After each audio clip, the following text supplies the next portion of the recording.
Voilà, bonjour et bienvenue sur la mécanique universelle. Alors nous sommes toujours samedi 27, je crois, janvier 2023, et je vais faire une petite vidéo à partir d'un petit article que j'ai fait hier sur Twitter. Et c'était à propos d'une femme politique qui a plus ou moins dit qu'elle ne voulait plus de milliardaires. Enfin voilà, c'était ça, et quelqu'un qui lui a porté la controverse. Et ce que j'ai écrit, c'est qu'en fait, le problème n'est pas les milliardaires, c'est effectivement la redistribution, c'est le partage. C'est le fait que le plus grand nombre d'êtres humains soient heureux sur cette planète. C'est tout, on a une vie qui est extrêmement courte, qui est courte, voilà, c'est une centaine d'années pour les plus chanceux, et on n'a jusqu'à présent pas droit à une deuxième chance. Donc l'humanité a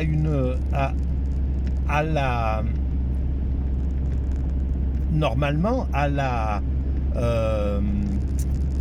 vocation et puis même l'obligation, finalement, en sachant cela, en sachant à quel point c'est précieux une existence humaine, à quel point c'est quelque chose qu'on doit protéger, vénérer, etc. C'est exceptionnel d'arriver à la vie et d'agir pour cette humanité et de s'en aller. Et en réalité, quand on sait exactement ce qui se passe dans une existence, c'est un pur altruisme. On arrive sur cette planète sans le vouloir, plus ou moins. Bon, bref, on travaille, on agit pour cette humanité pendant le temps de notre existence, court ou long, peu importe, ça dépend des êtres humains, mais tout ce que nous faisons dans cette existence, entièrement tout, sert à construire l'humanité. Et quand on a fini cette période, eh bien on meurt. Et quand on meurt, on n'emporte rien de l'autre côté. Donc on est des purs altruistes, parce qu'en fait, même ceux on croit travailler pour soi-même, égoïstement, ou pour son clan, ou pour sa famille, ou pour sa patrie, ou pour sa communauté, en réalité, tout ça revient dans le tronc commun de l'évolution de l'humanité. Et voilà, pour s'en convaincre, il suffit de penser qu'il y a 3000 ans ou 6000 ans en arrière, les hommes pensaient, les hommes qui vivaient sur cette planète, nos ancêtres pensaient qu'ils travaillaient pour leur clan, pour un groupe, et en fait, tout ce pourquoi ils travaillaient n'existe plus aujourd'hui. Tous ces clans, il y a 6000 ans en arrière, les communautés religieuses n'existaient pas sous cette forme-là, donc ils travaillaient pour une autre dimension. Et nous, aujourd'hui, on peut prendre conscience qu'on travaille vraiment pour l'humanité dans son ensemble. Voilà, c'est ce que je développe sur la mécanique universelle. Donc je renvoie à cette lecture-là pour comprendre un peu plus précisément ce que je dis.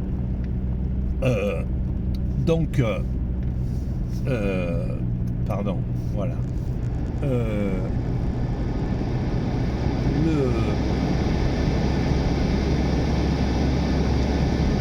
La finalité, en somme, c'est celle-ci. Alors, donner du bonheur au peuple, rendre le peuple heureux, faire que le peuple soit heureux, c'est extrêmement facile pour l'humanité. On le sait maintenant, on a tous les moyens de faire ça. Il suffirait d'un claquement de doigts pour qu'on fasse, par exemple, le salaire universel. Voilà, pour permettre à à chacun d'avoir une maison, qu'il n'y ait plus personne dans la rue, ceux qui ne veulent pas être dans la rue, qu'ils ne le soient pas, etc. Que celui qui veut, voilà, donner les moyens à chacun de vivre vraiment sans les souffrances auxquelles ils sont confrontés. On sait très bien que là, aujourd'hui, la guerre qui a été déclarée, elle pouvait très bien ne pas être déclarée. Les 30 dernières guerres qui ont été initiées par du côté néolibéral, il faut le dire, que ce soit la guerre en Irak ou ailleurs, elles pouvaient tout à fait être évitées. Donc les souffrances qui ont été induites aux êtres humains, comme celles qui sont induites aux êtres humains qui vivent en Ukraine actuellement, des deux côtés, qui sont les responsables sont des co-belligérants, russes et OTAN, c'est la même chose, c'est OTAN et Ukrainiens. La responsabilité, elle est exactement partagée. Et après, on peut analyser pourquoi, etc., toutes les mécaniques de l'arrivée de ces guerres. En tout cas, des êtres humains, des dominants, envoient des gens au charnier qui n'ont rien décidé, parce que les gens qui partent à la guerre, là, n'ont rien décidé. Et même pour ceux qui sont engagés militaires dans un pays, ils ne s'engagent pas pour aller faire la guerre, ils s'engagent pour la paix en règle générale. Et ce n'est pas leur souhait d'aller faire la guerre. Pour la plupart des êtres humains, c'est pas ça. Une fois qu'on sait exactement les ravages qui sont liés à la guerre, on sait que personne ne peut la souhaiter. Donc il y a ce côté-là, et puis il y a le côté. Donc c'est dominant, parce qu'en fait, je parle des dominants à ce moment-là. Les dominants, il y a quelque chose il y a une pathologie qu'il va falloir soigner chez les dominants. Des pathologies, toute l'humanité en a, on en a tous, on est tous porteurs de pathologies. Mais là, cette pathologie-là, à mon sens, que j'ai cru déceler, que je pense avoir décelé, mais il y a très longtemps, au début de la mécanique universelle, j'ai compris ce mécanisme-là. Les dominants ne peuvent pas vivre dans un monde où les pauvres peuvent être heureux, où les classes inférieures, eux, ils se considèrent dans une classe différente, comme les pauvres se considèrent dans une classe de pauvres. C'est comme ça. Mais les riches se considèrent comme supérieurs. C'est quelque chose, et je dis les riches de façon globale.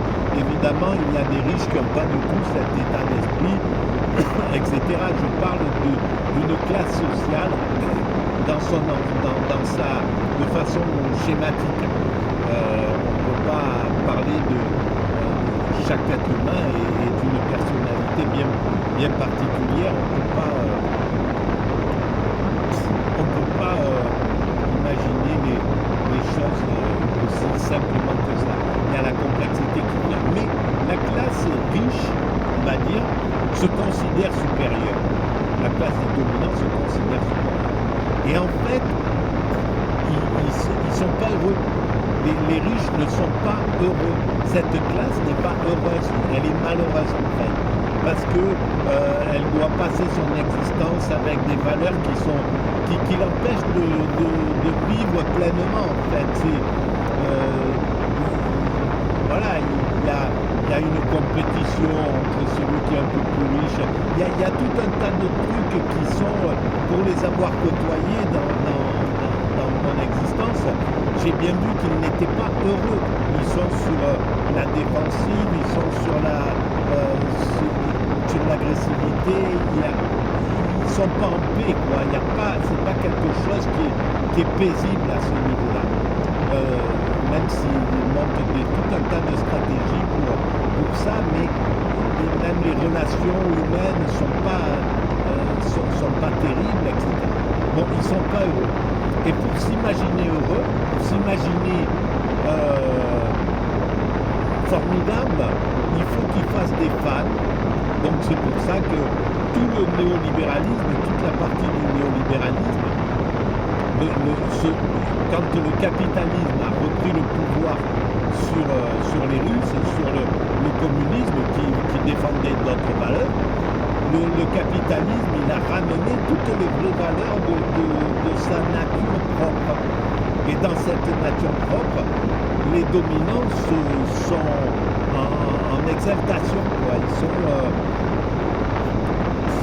Voilà, ils ont reconstruit des carrés VIP, des choses pour se distinguer, pour être encore plus dominant encore plus distingué que le peuple. Et c'est pourquoi les écarts entre riches et pauvres ont explosé pendant cette période-là. Et donc, dans ce moment-là, en fait, alors ils fabriquent un système de fans, les médias ont joué le jeu, c'est-à-dire que pendant toutes ces 30 années, des années 90, fin 80, là 80, 90, 2000, 2010, les médias montraient les milliardaires, etc. Il y avait toute une sorte d'idéologie derrière ce truc-là, voilà, il y avait une sorte de fascination et on a joué sur ce jeu-là. Et donc ces riches ont besoin de cette fascination pour se croire fascinant, pour se croire formidable, pour se croire magnifique, quoi, en fait. Donc comme ils sont vides, ils se voient à travers les yeux du peuple. Ils pensent qu'ils sont ce que le peuple, la partie du peuple qui bade, leur renvoie. Ils pensent qu'ils sont carrément qui correspondent à cette à ce que les fans pensent d'eux en réalité, comme les célébrités pensent qu'ils sont aussi magnifiques que leurs fans leur font ressentir. Et ça, on le voit dans tous les systèmes. Et c'est pourquoi il est fondamental de vivre, d'avoir une mixité sociale, d'avoir un système où des pauvres se hissent dans le clan des riches et à travers l'ENA ou des choses comme ça, et leur montre qu'il y a d'autres valeurs, leur montre qu'un autre monde existe, etc. Et que, par exemple, il y a beaucoup plus de fluidité amicale, amoureuse, etc. Que c'est beaucoup plus simple les relations de se prendre dans les bras chez les pauvres que chez les riches. Voilà, par exemple, il y a tout un tas de choses comme ça qui sont intéressantes. Et les pauvres, en même temps, bénéficient de la bonne éducation des riches, etc. Donc c'est quelque chose qui doit, cette mixité sociale est fondamentale. Et là, on a vu que, justement, le néolibéralisme, le capitalisme, quand il est tout puissant, il écarte la mixité sociale, il réduit tout ce que les 30 glorieuses ont tenté d'apporter. Donc le capitalisme n'est viable que quand il a un opposant. Quand il avait le communisme, le capitalisme était social. Il ne pouvait pas se permettre d'être aussi monstrueux que ce qu'il est depuis 30 ans. Parce que il aurait rechargé il aurait rechargé le communisme qui était à l'afflux et qui était voilà. Donc il était obligé d'être social. Et donc il a besoin de contradictions, il a besoin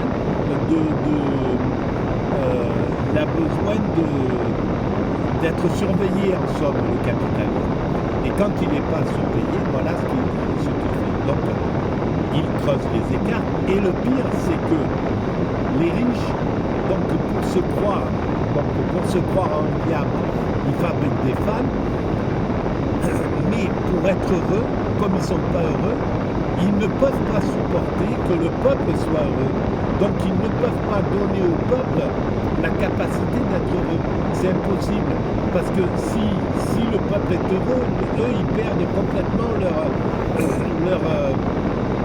leur particularité d'être riche. Ça ne sert plus à rien d'être riche. Eux, ils sont malheureux s'ils sentent qu'ils sont moins heureux que le peuple en somme. Et le peuple est forcément plus heureux s'il a le minimum pour vivre parce qu'il n'a pas besoin d'être en compétition, il se contente de peu, il est comme les sages dans la philosophie, il explique. C'est-à-dire qu'il faut réduire ses prétentions, ses besoins, ses trucs, diminuer son ego et le bonheur il s'acquiert grâce à cela. Et donc les riches ne peuvent pas supporter que le peuple soit heureux finalement dans cette chose-là, parce que ça les renvoie à leur propre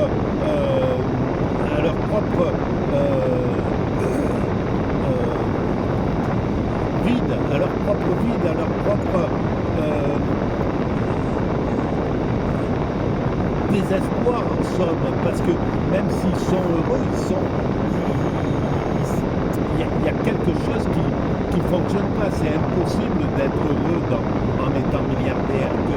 Clairement, à part quand on a une mission. Si on a une mission comme certainement Zuckerberg, etc., des gens comme ça, ils ont des missions universelles,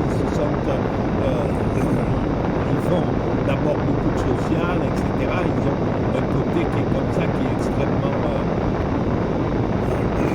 lié au partage. Et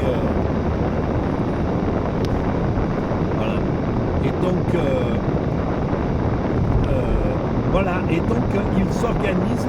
Le monde riche, en fait, le monde des dominants, s'organise pour inconsciemment, parce que c'est instinctif, c'est intuitif, c'est sans le vouloir, ils s'organisent pour savoir, pour penser, pour voir qu'il y ait des gens, des indigents, des pauvres, des gens qui soient vraiment dans la souffrance, dans le malheur, etc., etc.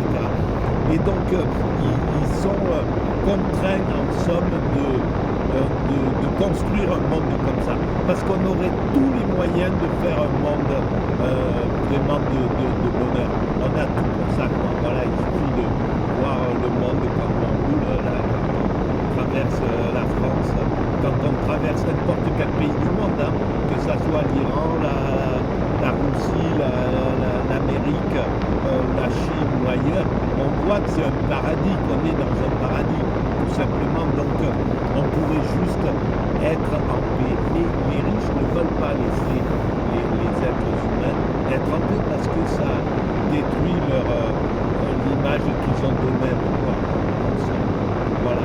C'est triste, mais c'est ce que je pense.